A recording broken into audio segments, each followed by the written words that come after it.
আসসালামু আলাইকুম রহমতুল্লাহ।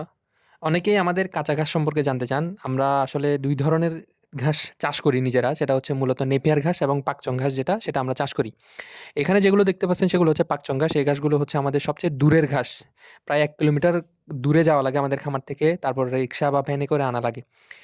১ মাস পর আমরা ওই জায়গায় ঘাস কাটি আমরা মূলত। কিন্তু আমাদের বাড়ির পাশে যে বিলটা আছে বা যে মাঠ আছে ওইখানে পর্যাপ্ত পরিমাণে ঘাস থাকায় গত ২ মাস আমরা এখানে আসতে পারিনি। এবং যেহেতু এখানে আসতে পারিনি সেখানে ঘাসের পরিচর্যা যেটা করা হয় মাটি আলগা আলগা করে দেওয়া, সেচ দেওয়া বা সার দেওয়া যে কাজগুলো করা হয় সেগুলো আমরা আসলে করতে পারিনি। এই যে ২ মাস পর আসার পরে দেখতেই পাচ্ছেন আপনারা ঘাসের উচ্চতা কতটুকু হইছে বা ঘাসের হাইট কতটুকু হইছে। প্রায় ৬ ফুট থেকে বেশি হয়ে গেছে, যা আমাদের মাথার উপর উঠে গেছে এবং এতদিন পরিষ্কার করতে না পারায় গাছের আগা যেগুলো আছে এগুলো প্রায় ফেটে গেছে অনেকগুলা। তারপর হলুদ টাইপের হয়ে গেছে। আশেপাশে আগাছায় অনেকগুলো আগাছায় ভরে গেছে একদম। এই মাঠের পুরো ঘাসগুলো কেটে ফেলার পর আমাদের ১ম কাজ হচ্ছে যে আগাছাগুলো পরিষ্কার করা, তারপর মাটিতে ওখানে সেচ দেওয়া, মাটি আলগা করে দেওয়া, সার দেওয়া। কিন্তু আ আসলে অনেকদিন সময় লাগবে এটা করতে। যদিও ঘাস কাটতে গেলে ওই আগাছাগুলো এমনি আপনা আপনিই পরিষ্কার হয়ে যাবে ইনশাআল্লাহ।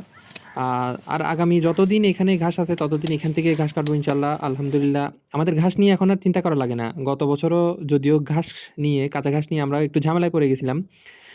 কিন্তু এই বছর আলহামদুলিল্লাহ পর্যাপ্ত পরিমাণে ঘাস আছে। আর ১ম যখন আমরা ফার্ম শুরু করছি তখন যত ধরনের ঘাস-টাস কাটা লাগতো সব তো আমরাই কাটতাম আরকি।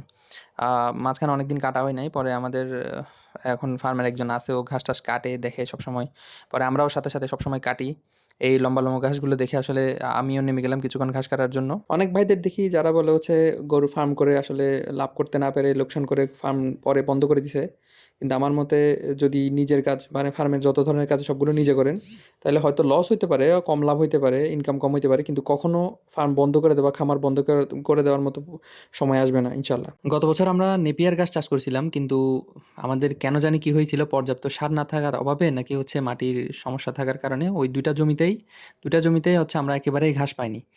তবে হচ্ছে পাকচং ঘাসের বেলায় আমরা একটা ব্যাপার খেয়াল করছি, যেটা হচ্ছে যদি মাটি একটু উর্বর থাকে, মাটি সামান্য পরিমাণে যদি সার দেয়া থাকে, তাহলে ভালো পরিমাণেই হচ্ছে ঘাস ওইখানে হয় এবং অল্প সময়ে ওই ঘাসটা হয়ে যায় পাকচনের ব্যাপারে।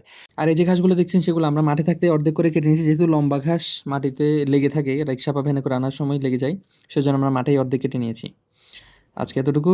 আসসালামু আলাইকুম ওয়া রাহমাতুল্লাহি ওয়া বারাকাতুহু।